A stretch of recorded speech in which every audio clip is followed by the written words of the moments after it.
네, 우리 함께 인사 나누겠습니다. 할렐루야. 아멘. 우리 총여선교회 귀한 찬양 감사합니다. 여성 합창단이 나오는 줄 알았습니다. 가장 많은 인원으로 또 서 계시는 분들을 이제 한 분 한 분 뵈는데 다 교회에서 섬기는 사역으로 한가닥 하시는 분들이시더라고요. 우리 주신 사명 가지고 달려나갈 때 여러분 지치지 않고 실족하지 않는 우리 한 사람 한 사람 될 수 있도록 많은 기도와 중보와 응원 부탁드리겠습니다. 더불어서 함께 마주하면서 말씀 나누는 우리 가운데에도 부활하신 예수 그리스도의 기쁨과 은혜가 충만하기를 소망합니다. 귀한 시간 여인의 기쁨이라는 제목으로 하나님 말씀 증거하겠습니다. 여인의 기쁨, 여러분 우리는 인생을 살면서 기쁨만 누리며 살 수 있을까요? 없을까요? 되게 단호하게 없다고 고민도 안 하시고 쉽지 않습니다. 예전에 나왔던 베스트셀러 중에 아프니까 청춘이다라는 책이 있습니다. 들어보셨죠? 한 번쯤. 밀리언셀러입니다. 많은 이들이 책을 보았습니다. 후에는 좀 인내만을 강요한다든지 어떤 청년에게 아픔을 정당화한다는 논란이 있기도 했지만 많이 팔렸습니다. 여하튼 그 저자 이 김난도 교수님이 방송에 나와서 언젠가 선배 교수님들하고 토론을 하는 것을 봤습니다. 그 대담에서 자기가 후속작을 준비 중이라고 합니다. 아프니까 청춘이다의 후속작이 뭐냐? 그러니까 결리니까 중년이다입니다. 이 말을 들은 원로 교수님이 이 책도 한번 써보지 그래 하시면서 물어보니까 늙어봐라 더 아프다였습니다. 그런 책을 우스갯소리로 쓰라고 하는 겁니다. 자, 우리는 나이에 상관없이 아프고 결리고 늙고 병드는 인생입니다. 연세가 많으신 우리 어르신들은 만성 통증에 또 시달리고 계시기도 하시죠. 시편 90편 10절 말씀이 참되다고 하는 것을 우리는 육신의 고통을 통해서 깨닫게 됩니다. 함께 읽어보겠습니다. 시편 90편 10절 말씀입니다. 시작. 우리의 연수가 70이요 강건하면 80이라도 그 연수의 자랑은 수고와 슬픔뿐이요 신속히 가니 우리가 날아가나이다. 아멘. 오늘 말씀 본문 또 부활절과 더불어서 우리 삶의 기쁨은 여기서 시작하는 것입니다. 하나님은 우리를 수고와 슬픔 가운데 방치하지 않으시고 아프고 결리고 늙고 병드는 상태로 두지 않으시고 우리를 모든 질고에서 구원하시려고 이 땅에 오셨다는 것입니다. 예수 그리스도는 연약한 우리 인생을 향해서 평안을 약속하십니다. 부활하신 예수님이 제자들을 찾아오셨을 때 늘 이런 말씀하셨습니다. 평강이 너희에게 있을지어다. 누가복음 2장 14절을 보면 지극히 높은 곳에는 하나님께 영광, 땅에는 기뻐하는 사람들 중에 평화를 약속하셨습니다. 내 마음이 예수님을 기뻐합니다 라는 이 거룩한 마음이 우리 삶의 고백이어야 한다는 것입니다. 오늘 말씀 통해서 그 고백 확인하고 하나님께 대한 기쁨 회복하는 저와 여러분 되시기를 소망합니다. 오늘 본문은 마리아의 찬가라고 하는 부분입니다. 마리아는 내 마음이 예수님을 기뻐합니다 라고 하는 그 고백의 이유를 오늘 본문을 들어서 증거하고 있습니다. 첫째는 하나님께서 나를 돌보셨기 때문이라고 이야기합니다. 48절을 함께 봉독해 보겠습니다. 시작. 그의 여종의 비천함을 돌보셨음이라. 보라, 이제 후로는 만세에 나를 복이 있다 일컬으리로다. 아멘. 이 마리아가 내 영혼이 주를 찬양하며 내 마음이 주님을 기뻐하는 이유는 그의 여종이 비천함을 주님께서 돌보셨다라고 말하는 것입니다. 예수님의 사랑, 그것은 아무도 돌보지 않는 영적인 공허함을 채워주는 것입니다. 저와 여러분을 돌봐주시는 예수님의 은혜가 있는 줄로 믿습니다. 성경은 돌보신다, 하나님께서 우리를 돌보신다라고 하는 표현을 곳곳에 기록하고 있습니다. 베드로전서 5장 7절을 보면 너희 염려를 다 주께 맡기라 이는 그가 너희를 돌보심이라 라고 말합니다. 우리는 연약하기 때문에 염려하고 두려워할 수밖에 없는 인생입니다. 우리가 만약 강하다면 염려할 게 뭐가 있겠습니까?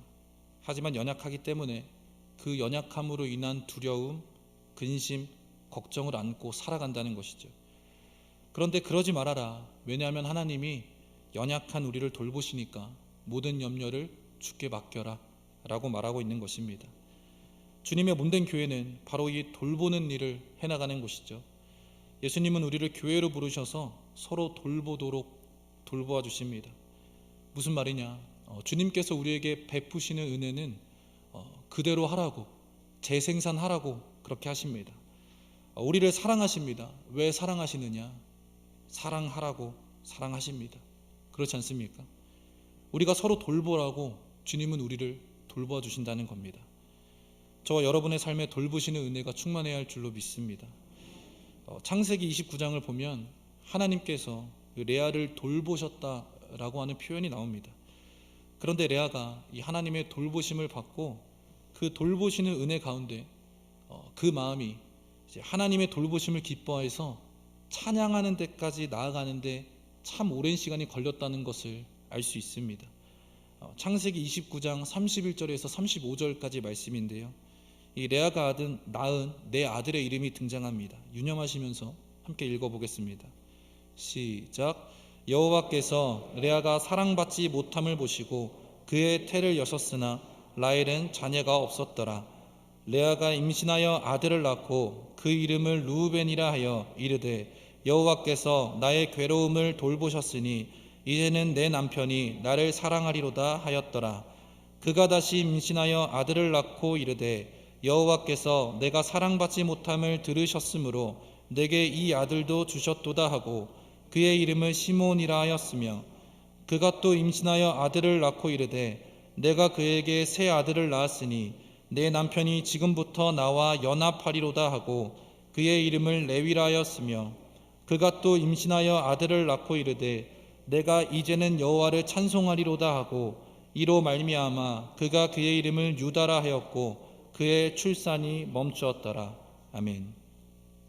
긴 구절인데 또박또박 잘 읽으시네요. 자, 레아가 아들 넷을 낳았습니다. 하나님께서 라헬의 태는 막으시고 이 레아의 태를 여신 이유가 이 32절에 르우벤의 이름을 통해서 나타납니다. 뜻을 보니까 무엇라고 이야기합니까? 하나님께서 나의 괴로움을 돌보아 주셨다라는 것입니다. 돌보아 주셨다. 르우벤, 시므온, 레위, 유다 네 아들을 낳았습니다. 르우벤은 하나님께서 나를 돌보아 주셨다. 시므온은 들으심이란 뜻이죠. 하나님께서 나의 부르짖음을 들으셨다. 레위는 연합하다. 그리고 넷째는 내가 이제 여호와를 찬송한다 라는 뜻의 유다입니다. 자, 네 아들을 낳았습니다. 하나님이 돌보아 주셨기 때문에 끝에 가서 찬양합니다. 넷째 아들 이름이 찬송이지 않습니까? 첫 아들을 낳았을 때부터 하나님이 나를 돌보셨다고 고백하는데요, 이 돌보셨다는 고백이 찬양으로 열매 맺기까지 첫째, 둘째, 셋째, 그리고 넷째를 낳기까지 많은 시간이 걸리더라라는 것입니다. 이 레아의 인생 이야기가 우리에게서 멀지 않습니다. 하나님이 나를 돌보셨어요. 우리가 그 돌보심을 경험했습니다. 그러면 이제 모든 염려를 주님께 맡기고 마음으로부터 하나님 기뻐하고 찬양해야 옳지 않습니까? 자, 그런데 32절 끝을 보면 아들 이름을 르우벤이라고 짓고 나의 괴로움을 돌보셨다라고 하면서 레아가 하는 말이 이제 남편이 나를 사랑하겠지? 라는 것입니다. 하나님이 돌보시는데, 하나님 돌보심만으로 찬양할 수 있는데 그 아들을 통해서 남편의 사랑 기대하고 있는 것입니다. 둘째 시몬을 낳았습니다. 하나님께서 나의 사랑받지 못함을 들으셨다는 뜻이죠. 시몬을 낳고도 여전히 남편의 사랑을 기대하는 것입니다. 하나님이 돌보시고 하나님이 들으시는데도 이 여인은 남편의 사랑이 필요한 거죠. 셋째 레위를 낳았습니다. 34절을 보니 뭐하라고 말합니까? 이제는 저 인간이 나랑 연합하겠지? 염려한다는 것입니다. 하나님이 나를 돌보신다고 하는 믿음의 고백으로 출산을 시작했습니다. 그런데 셋째를 낳기까지 그 믿음의 고백과 레아의 반응이 좀 다른 것입니다. 말로는 하나님이 나를 돌보신다고 하면서 계속 염려하고 있는 거예요. 여러분, 주님께서 우리를 돌보시면, 우리가 그 돌보심을 경험하면 우리 삶에 염려할 것들이 하나둘 사라지게 됩니다. 남편이 나를 사랑하지 않아도 됩니다. 어차피 남편, 내 편 아니지 않습니까? 그런데 이 레아가 끊임없이 남편의 관심과 사랑을 기대하고 있는 것입니다. 남편이 나와 연합하겠지, 남편이 나를 사랑해 주겠지. 그런데 아들 셋을 낳을 때까지 이 찰석 같은 남편이 변하지 않는다는 것을 이 경험을 통해서 깨닫게 되고 나서 넷째를 낳고 다짐하는 것입니다. 35절이 그 고백입니다. 내가 이제 저 인간 믿지 않고 여호와 찬송하리라. 그리고 그 이름을 유다라고 하였고 그의 출산이 멈추었더라. 여러분 어떠십니까? 우리가 오늘 본문은 마리아의 찬가를 보고 있는데요, 그녀의 거룩한 기쁨의 이유는 무엇이냐? 비천한 여종을 돌보셨기 때문이라고 말합니다.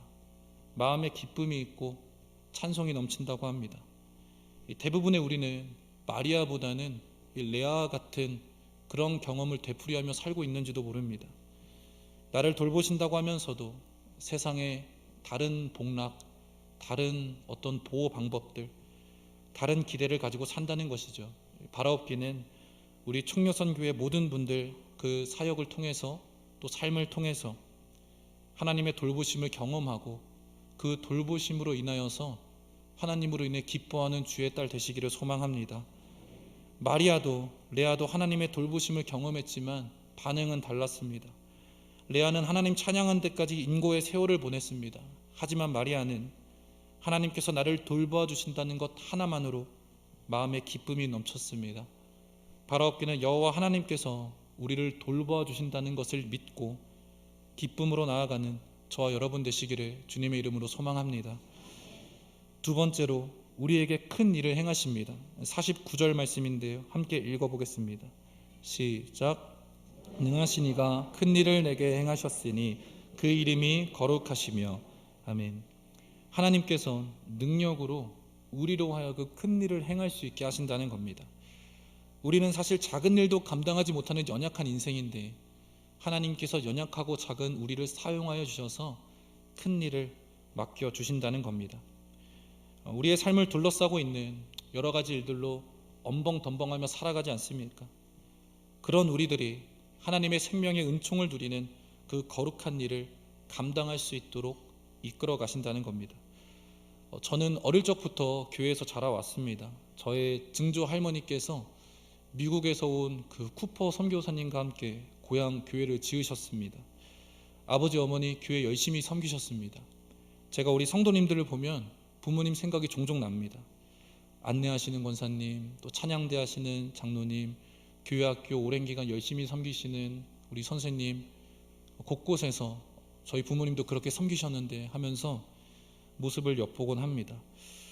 저희 아버지께서 성가대 총무를 되게 오래 하셨는데요, 3주에 한 번씩 꼭 해야 할 일이 있었습니다.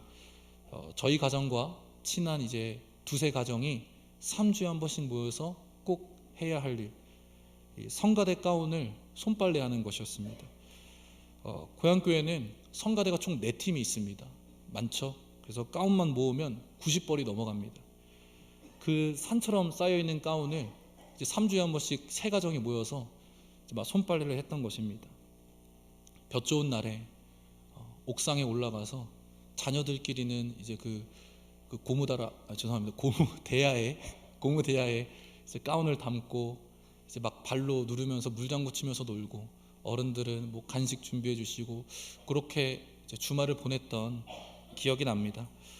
어릴 때는 몰랐는데요, 의식이 자라고 나서 시간이 좀 지나고 나서 생각해 보니까 그 어른들이 어떻게 그렇게 할 수 있었을까 하는 생각이 듭니다. 부모님들도, 그 아버지들도 어머니들도 다 돈 버느라고 바쁘고 피곤하셨을 텐데 사실 누가 시킨 것도 아니지 않습니까? 자원해서 그렇게 열심히 섬기셨던 걸 시간이 지나고 나서 생각해 보니까 참 대단하다 여겨지더라는 것입니다. 그래서 성가대실 들어가면 원래 그 옷의 재질 냄새가 많이 나지 않습니까? 덕분인지 늘 성가대실에는 향기가 넘치고 그랬습니다. 저희 가족 자랑하는 게 아니고요, 제가 저희 가정을 예로 들었지만 사실 여러분 모두의 이야기입니다. 다 그렇게 섬기고 계십니다. 여러분 누가 시켰습니까? 아니라고 하셔야 되는데 아니죠. 어떤 무언의 압박 그런 거 아니잖아요. 자원하는 심정으로 눈을 피하시는 분이 몇 분 계시는데 그렇지 않습니까? 나는 부족하지만 결국 내가 결단해서 그 자리 섬기고 있는 것입니다. 특히 우리 총려선교회 우리 임원분들 평일에 정말 자주 뵙습니다. 수요일은 예배 후에 밥도 주십니다. 평일에 밥 주는 교회 있으면 나와보라고 하세요. 근처에 모교회는 점심을 섬기겠다는 분들이 안 계셔서 오후 예배를 못 드렸다고 합니다. 제가 근처에 어려운 사정을 보면서 참 좋다, 감사하다 이렇게 느끼는 게 옳은 것은 아니지만 참 과분한 섬김을 받고 있구나 느꼈습니다. 사랑하는 성도 여러분, 이름도 빛도 없는 자리에서 내가 감당하는 그 일이 비록 작게 느껴지고 혹 아무것도 아니구나 하고 여겨질 수 있지만 그 섬김을 통해서 하나님은 가정을 하나 되게 하시고 예배를 세워가시고 공동체를 회복시켜 주시는 줄로 믿습니다. 미가 5장 2절을 보면 베들레헴 에브라다야 너는 유다 족속 중에 작을지라도 이스라엘을 다스릴 자가 내게서 내게로 나올 것이라 그의 근본은 상고에 영원히 있느니라 라고 말합니다. 우리가 비록 작을지라도 하나님 영광이 우리를 통해서 드러난다는 것입니다. 요한복음 14장 12절은 이렇게 이야기합니다. 내가 진실로 진실로 너희에게 이르노니 나를 믿는 자는 내가 하는 일을 그도 할 것이요 또한 그보다 큰 일도 하리니 이는 내가 아버지께로 감이라 라고 말합니다. 신기한 약속입니다. 예수님께서 하늘보좌 우편에 계셔서 우리를 중보해 주시면 우리에게 능력을 주시는데 하셨던 일보다 더 큰 일도 감당할 수 있다고 우리를 북돋아 주십니다. 우리는 연약하기 때문에 여러 가지 방해를 받을 때가 있습니다. 오늘 본문 51절에서 53절까지의 말씀을 보면 하나님은 교만한 자를 흩으시고 비천한 자를 높이시고 부자는 빈손으로 보내시고 줄이는 자는 좋은 것으로 배불리시는 하나님으로 나타나고 있습니다. 우리에게 큰 일을 감당할 수 있도록 은혜 베푸시는 주님이시라는 것을 기억해야 할 줄로 믿습니다. 그렇기 때문에 작은 일에 충성할 때 우리에게 보다 큰 것으로 맡겨주시는 그 하나님의 은혜를 믿고 기쁨으로 살아가야 할 줄로 믿습니다.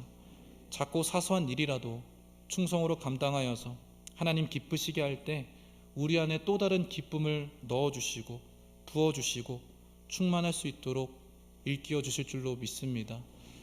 감정적인 기쁨만이 아니라 우리가 예전에는 생각하지도 못했던 감당할 수 없었던 더 큰 일, 더 원대한 계획을 우리 한 사람 한 사람을 통해서 이뤄가실 줄로 믿습니다.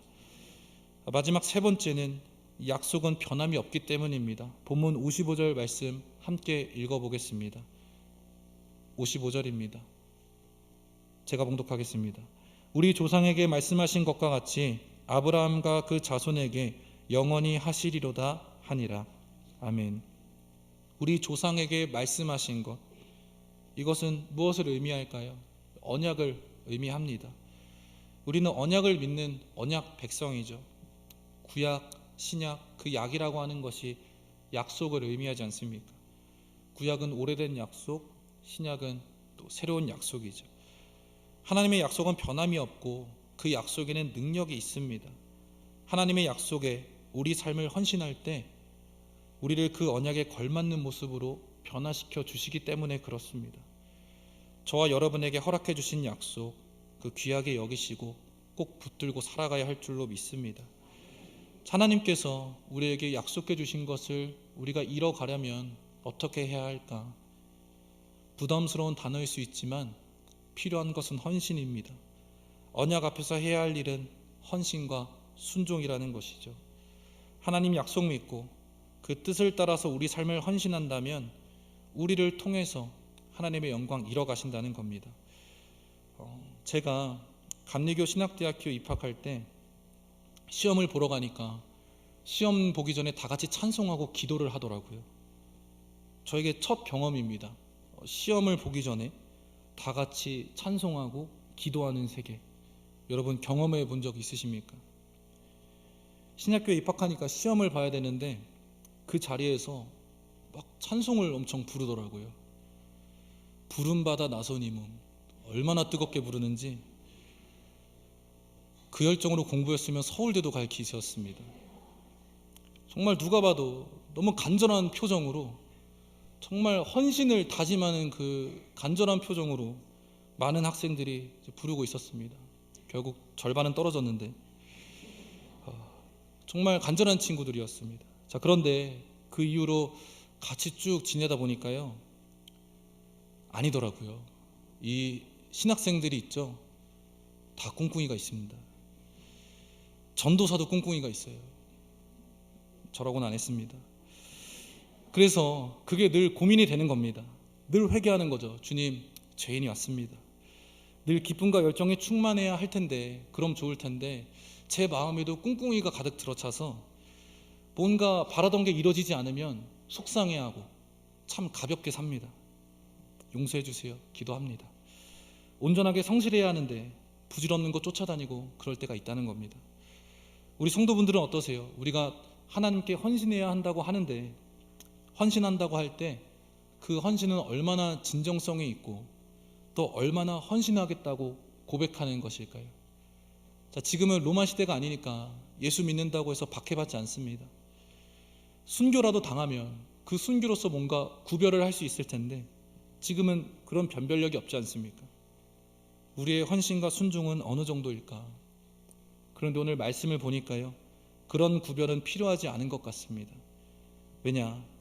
이 하나님이 우리 한 사람 한 사람에게 주신 약속은 우리를 거룩하게 만들어 가시는 약속이기 때문입니다. 우리가 90을 헌신하든 10을 헌신하든 주님은 그 일부의 헌신을 통해서 전체를 거룩하게 만들어 가시는 분이시기 때문입니다. 신앙생활하면서 우리는 그런 비교의식 갖지 말아야 합니다. 누가 누구보다 사역 많이 한다, 누가 누구보다 믿음이 좋다, 이런 단론 끊으셔야 합니다. 왜냐하면 하나님 보기에는 여러분 거기서 거깁니다. 우리 주님은요, 우리끼리는 차등이 있겠지만 우리의 순종, 헌신, 1점짜리든 99점짜리든 그 모든 헌신을 통해서, 일부를 통해서 전체를 거룩하게 만들어 가십니다. 마리아가 지금 그 고백을 하고 있는 것입니다. 조상에게 말씀하신 것처럼 아브라함과 그 자손에게 영원히 하시리로다.